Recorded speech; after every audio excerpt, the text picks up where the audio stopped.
is rattled and there's destruction in Spain. We've got images coming out of Spain that we have seen usually in other countries just recently. It's kind of scary. Powerful earthquake has struck southern Spain, as if the problems they have there were not enough. Granada was shaken in the middle of the night by an earthquake listed as a magnitude 5.0 by Spain's IGN and a reviewed magnitude 5.2 by the USGS. And guys, buildings have been damaged because we do have some or quite a few unreinforced masonry buildings there. Cornices and pieces of masonry have fallen as well. Residential buildings evacuated. More than 200 emergency calls have now been reported. The regional seismic emergency plan has been activated. That tells you all, but that is not the part why first this earthquake caught my attention, because I mean, look at the map, look at the location, look at that black dot there. The big black dot is not the recent earthquake, I can tell you that. When you go backwards through the earthquake catalog, the magnitude 5 did not come out of nowhere. And now I'm talking about the recent earthquakes there. Approximately 6 hours before it, magnitude 3.7 struck only a few miles away or kilometers. Then another earthquake appeared near the town of Otura.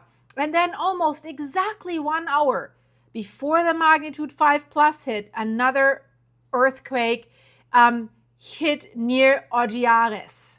So then came the main shock. And after that, basically, guys, the earthquake map exploded with aftershocks. Really went crazy.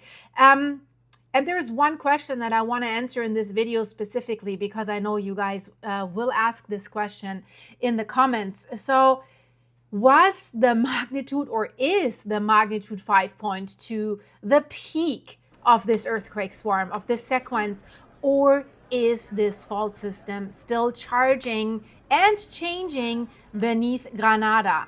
Because that could very well be the case. Newest earthquake on the map gives us something else to watch. But first, let's have a look at how this began, guys. Today, it's an insane day for earthquakes. We probably had, I think it was the strongest this year, 7.8 in Indonesia, destruction, tsunami, crazy. I'll put that in the end screen because you have to watch this. So, but listen, guys, how did this begin? Friday morning, 8:39 local time, the Spanish IGN recorded a small magnitude 1.9 southeast of Gojar. So by itself, nothing extraordinary. But then came Friday evening, 6:43 p.m., magnitude 3.7 northwest of La Zubia.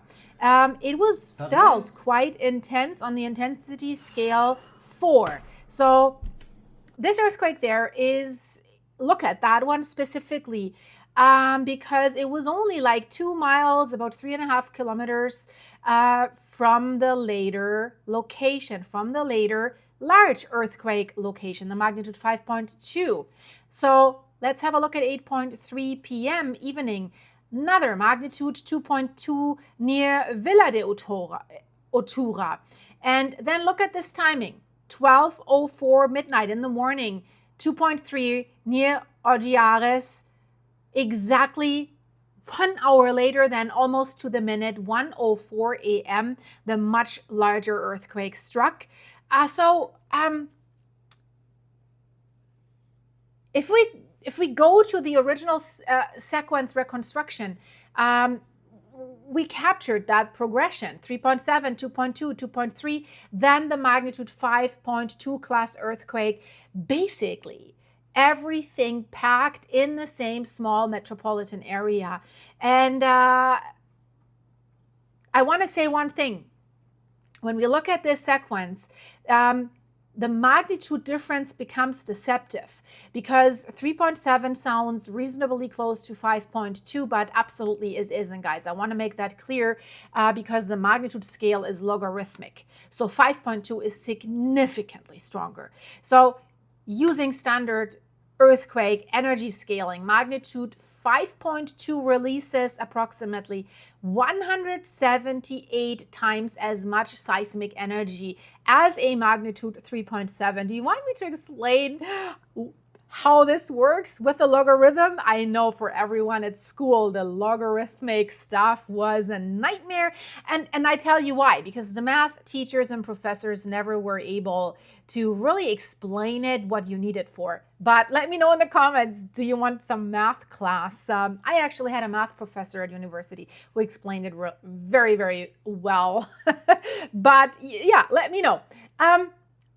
So whatever ruptured at 104 released vastly more energy than anything earlier in this whole earthquake sequence. So now look at the main earthquake itself. Currently listed 5.2 with a maximum intensity felt of the shaking 5 to 6. That is strong. We have a depth of approximately 6.2 miles. That is shallow. So now when we look at that, the big question that we have, and you know I always explain it, which fault did actually cause this? Which fault moved? And is this a potential shizzies going to hit the fizzy fault? Because I showed you the black dot, the historical earthquake. But first, what happened immediately after 1:04 a.m.? Because that is when it basically turns from one earthquake into a sequence. 4 minutes after the main shock, magnitude 2.1, 2 minutes later, magnitude 2.6, then magnitude 2.0, then more earthquakes appeared around Armilla, La Zubia, Otura, Ogijares, Goja, Alhendín, and they continued through the night. So at least 35 magnitude 1.5 and greater earthquakes happened. They are listed inside the immediate local cluster that happened after the main shock at 6:34 local time.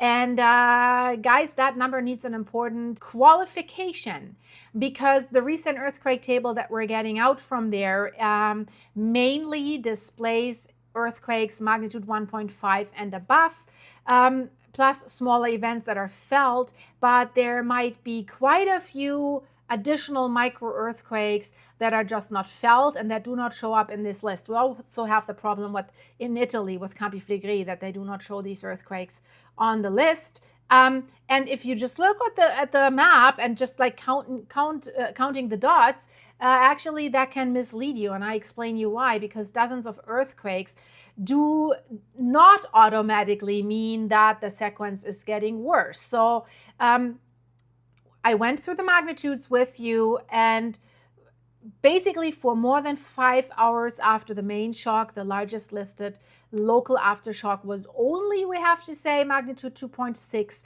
So that's a huge difference from the magnitude 5.2. In the other 7.8 in Indonesia, first aftershocks were in the 6.1 range. So although we have to say after the main shock here, the ground kept moving, the earthquakes that are following the main shock were initially staying small, but then something changed at 6:34 in the morning north of Gohyar, magnitude 3.3. So intensity scale there was 3. So are they getting higher again? So 3.3 is currently the largest listed aftershock for now, but I want to be extremely precise here for a reason. A magnitude 3.3 aftershock following like an earthquake around magnitude 5.2 is not extraordinary. So we do not want to panic here, take a deep breath, but it is very useful information because after hours that are basically dominated by magnitude 1s and 2s, the sequence produced another earthquake above magnitude 3. So now the question that we're asking isn't that simply anymore like, was there another earthquake? The question is, what happens after the magnitude 3.3? Will we see a larger one again? That's important. Or will the magnitudes drop again, right? Does another magnitude 3 appear? Do we begin approaching magnitude 4? And perhaps even more important than that, do the locations of these earthquakes remain in this same compact cluster, or are they traveling, which would be an indication that the fault, whatever fault it was, I'm getting to this, is rupturing or continues to rupture further in a longer area. And while all of this is happening underground, the effects above ground are now unfortunately becoming much clearer. So the earthquake was felt across much of Andalusia. Lots of people reported this. Beautiful area. I've been there multiple times, so I know exactly where the earthquake hit. So emergency officials report more than 200 calls, probably more, coming from across the region. People reported cracks, falling cornices, cascades of masonry and pieces from facades falling, walls and building elements were damaged. Firefighters and police have been inspecting and securing affected areas. And the residential building in Las Gabias was evacuated preventively while possible damage was assessed. But most importantly, at the latest reporting, authorities have not reported any casualties. I hope it stays that way. The earthquake was powerful enough to damage vulnerable building elements and absolutely has generated a major emergency response, but it has not so far produced the kind of widespread structural collapse that would be associated with a catastrophic earthquake. So we're not calling it catastrophic. The shaking measurements that we have, they support that picture. So intensity scale, 5 to 6. I want to make that clear. That is strong shaking, right? But the intensity of the shaking is different from the magnitude. Magnitude describes the earthquake itself. Intensity describes what the shaking actually does and how strongly it is experienced at different locations. Depth plays a big role there. But now we get to perhaps the most important geological part of the story. Why here? Why at this location? Because Granada sits in one of the most seismically important parts of the Iberian Peninsula.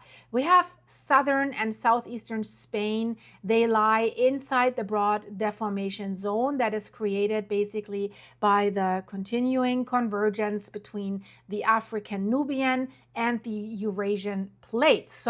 But this is not like looking like the San Andreas fault and that we're seeing one enormous boundary that is cutting across the landscape, so obviously visible like the San Andreas fault in California. Around Granada, the deformation that we're dealing with is distributed across, we can say, quite a complicated network of faults. The Granada Basin contains numerous active structures. So normal faulting is important, but there are also strike, slip, and reverse mechanisms across the broader Betic and Alboran region. This exists there. So location of this earthquake, if we look at it, it puts it near some very interesting structures. The Otura, Alhendín areas lie close to the Granada fault system. And farther south lies another system. It's called the Padul-Niguelas fault system. And we have geological studies that indicate that faults in this region have dimensions that are capable of producing earthquakes in the magnitude 6 range. But stop here for a second, right? Because that statement, I don't want you to misunderstand this because it can be easily misunderstood. That describes the long-term capability of regional faults. So it does not tell us that today's earthquake is going to become a magnitude 6, that this earthquake swarm will result in this. And it does not yet tell us which individual fault has produced this magnitude 5. In fact, right now, I'd be very cautious about anybody confidently drawing one fault line on a map and announcing this is the exact fault, right? We don't have enough confirmation for that yet. The information we're getting out of Europe and from the USGS, they differ a little bit, roughly by several miles. It means Granada's fault system, we have to take this very seriously. We definitely do not have to speculate what these faults are capable of. We do know that. The history tells us. 1431 earthquake south of Granada is estimated at a magnitude of approximately 6.7. And guys, this is a highly densely populated area. And if a magnitude like this is shallow, it can cause a lot of damage. And that 1431 has reached intensity scale 8 to 9. That's kind of insane and has caused major damage, including damage to the Alhambra. The Alhambra, that is like probably the most important building, I would say. It's stunning. I've been there. It's just mind-blowing. So, but the earthquake, there's another one that I think is more important for understanding the seismic history that has taken place there in Granada. Happened on Christmas Day in 1884. It's called the Arenas del Rey earthquake, approximately magnitude 6.5, intensity shaking 9 to 10. This is insane. This is huge. Historical summary says roughly 839 people lost. This is far back, not as densely populated as right now. Thousands of buildings were destroyed, many thousands more damaged. So again, this is historical context, not a forecast. Today's earthquake doesn't mean we're getting another 1884.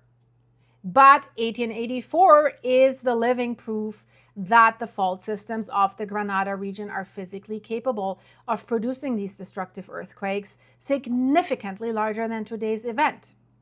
But there's an even more recent comparison that I want to show you that we can compare with this event, and that's just 5 years ago, 2021. People living around Granada will probably remember what happened around Santa Fe and Atafe. If you live there, throw us a comment, let us know.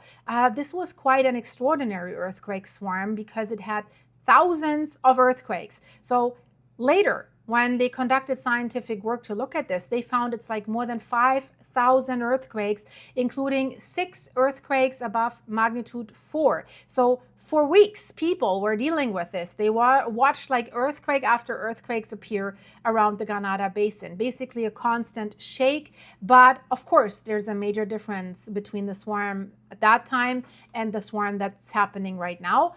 2021, largest quake 4.4, but again, now definitely larger. So calling this simply what's going on right now, it's another 2021 swarm, this would be absolutely premature. So let's not do this. Location is different, possible fault geometry is different, and we don't even know yet if what's going on there right now will behave like another long duration swarm. Larger earthquake is definitely possible. I will keep you updated, guys, but really check out what's going on in Indonesia. It's insane. But I also made a video about, did some earthquakes bounce and cause each other? This is a very interesting video that I would like you to watch if you can. If you haven't watched it yet, check it out here. Hopefully I'll see you in one of those videos, and stay safe, guys.